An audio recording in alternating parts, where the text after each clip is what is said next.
ఒక్కటి మాత్రం యాద పెట్టుకొని పైసలు బాగున్నాయి రేవంత్ రెడ్డి కానీ బగ్గా సంపాదిస్తుండు ఓటుకు 5-10 వేలు ఇచ్చినా ఇస్తాడు అప్పుడు మీరు ఏం చేయాలి ఎరికైనా తెలివిగా ఇక ఏమనుకుంటుండంటే రేవంత్ రెడ్డి సాబు కాంగ్రెస్ వాళ్ళు ఏమనుకుంటారు అంటే ఏమున్నది అంత గరీబ్గా ఉన్నారు జూబ్లీ హిల్స్లో బస్తీలలో పోయి పైసలు కుమ్మితే అయిపోతాయి ఓట్లు అనుకుంటారు మనం ఏం చేయాలి ఎరికైనా పైసలు ఇస్తే బరాబర్ తీసుకోవాలి ఏం సిగ్గుపడేది కూడా దొంగ పైసలు ఇవ్వాలి తీసుకొని ఏం చేయాలి ఎరికైనా మీకు ప్రామిస్ చేయమంటారు ఒట్టేయాలంటారు ఇమానం అంటారు ప్రమాణం అంటారు బిడ్డ మీద ఒట్టు తల్లి మీద ఒట్టు దేవుని మీద ఒట్టు అంటారు మీరు కూడా ఏం హుషారుగా ఏం చేయాలి తెలుసా కాదు నీ మీద ఒట్టని బరాబర్ అనాలి మంచి ఆలోచన రేవంత్ రెడ్డి మీద ఒట్టు పెట్టి మంచి ఏం కాదు కానీ అది కాదు లోపల ముందే ఏమన్నారంటే ప్రమాణం అంటే చేయి చాపాలి లోపల మనసులో ఏమనుకోవాలి తెలుసా తుప్పాలు అనుకోవాలి అనుకొని ఇక బయటపడి ఏం చెప్తుంది అన్నారు మోసాన్ని మోసంతోనే చేయించాలి కదా మరి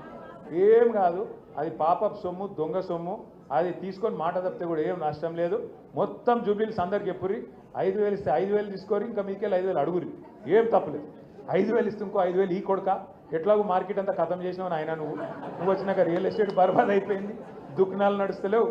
ఇండ్లు లేవు మొత్తం సంకనాకి ఇచ్చేసినావు హైదరాబాద్ను తెలంగాణ రాష్ట్రాన్ని దోసుకొని మంచిగా పైసలు దాచుకున్నావు ఆ పైసలు ఇయ్యి బరాబర్ 10,000 ఓటుకి అని చెప్పి తీసుకొని ఓటు మాత్రం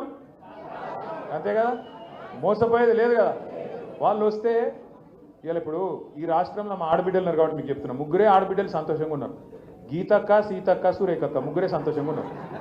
గీతక్క అంటే రేవంత్ అన్న భార్య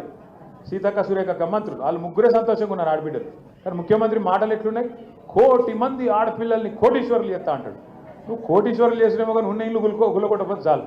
తులం బంగారం అన్నాడు నాకైతే డౌట్ ఏంటంటే మెడల మంగళసూత్రం ఉంచుకోకపోతే ఈయన గొప్పోడు మంచోళ్ళు కాదు కాంగ్రెస్ వాళ్ళు నేను అందుకే మీకు దండం పెట్టి చెప్పేది మోసాన్ని మోసంతో జయించాలి హుషారుగా పనిచేయాలి